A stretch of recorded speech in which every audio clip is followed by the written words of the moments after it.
Здраво на сите, добродојавте на каналот Кладилница анализи и типови. Денеска сме среда, еве не уште еден подкаст, исто како и вчера и денеска немаме нешто многу избор за типување. За вас одбравме само 4 надпревари, 2 од турската Суперлига, еден од англискиот ЕФЛ куп и еден надпревар од купот на Португалија. Започнуваме од турската Суперлига, каде што на програмата е 16-тото коло. Од 18 часот се сеќаваат екипите на Адана, Демирспор и Истанбулспор. Адана се наоѓа на 7-та позиција со 28 освоено бодови, додека пак Истанбулспор е закуван на последното 20-то место со само 5 освоено бодови и е сигурен, ќе биде сигурен патник во втората лига.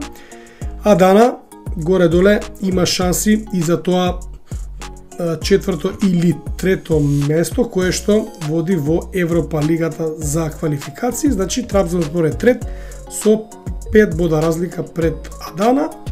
Адана оваа сезона игра многу добро на домашен терен, значи против Анталија Спор победи со 2-1, загуби од Самсунспор 2-3 и против силниот Фенербахче заврши 0-0 во 12-тото коло.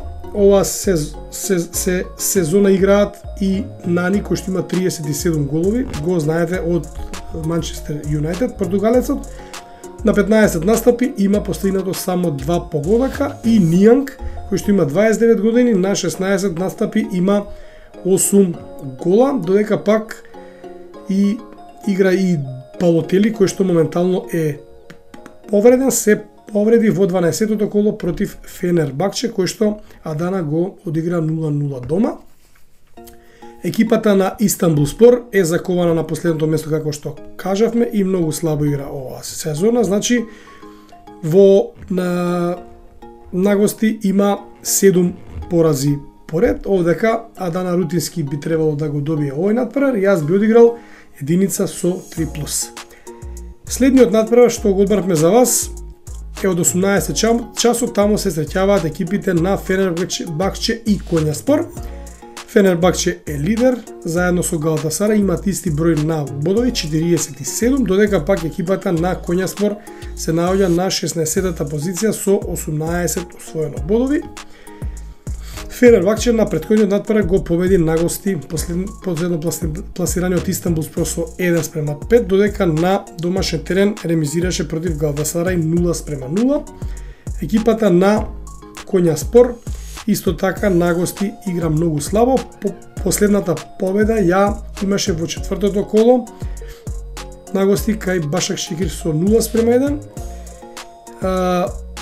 Инаку, на последниот надпревар што се одигра на 7 јануари, загуби на гости кај Галатасарај со 3:0, иако на полувремето одолеваше на нападите на Галатасарај, беше 0:0. Има едно реми во 17-тото коло против Самсунспор 1:1 и во 14-тото коло на гости кај Аланијаспор 2:2. Овдека Фенербахче е фаворит и мој тип би бил 3+. Од англискиот ЕФЛ куп таму се игра полуфиналето. Од 21 часот се сеќаваат екипите на Ливерпул и Фулам. Ливерпул на претходниот надпревар во ЕФА купот го победи на гости Арсенал со 0:2, додека во Премиер лигата во 20-тото коло дома го победи Њукасл со 4:2. Овдека недостасуваат Мохамед Салах кој што ќе оди на Африканскиот куп, а најнов играч кој што се повреди е Трент Александар Арнолд кој што има повреда на коленото.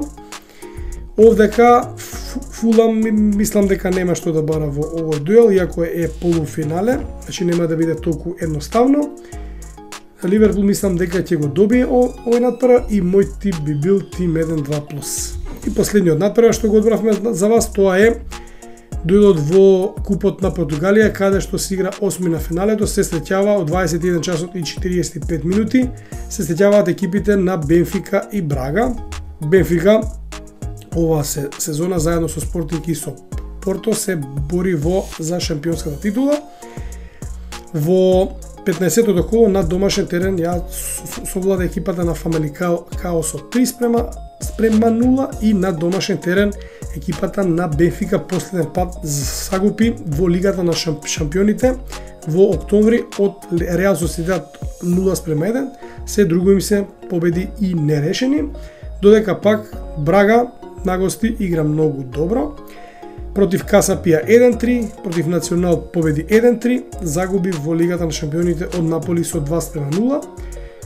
Јас мислам дека Бенфика ќе го добие овој надпревар и мој тип би бил тим 1-2+. Ова беа моите типови за денеска. Ако имате вие ваш некој тип, може да оставите во коментар. Ставете лайк, ставете сабскрајб, поздрав и се најдобро.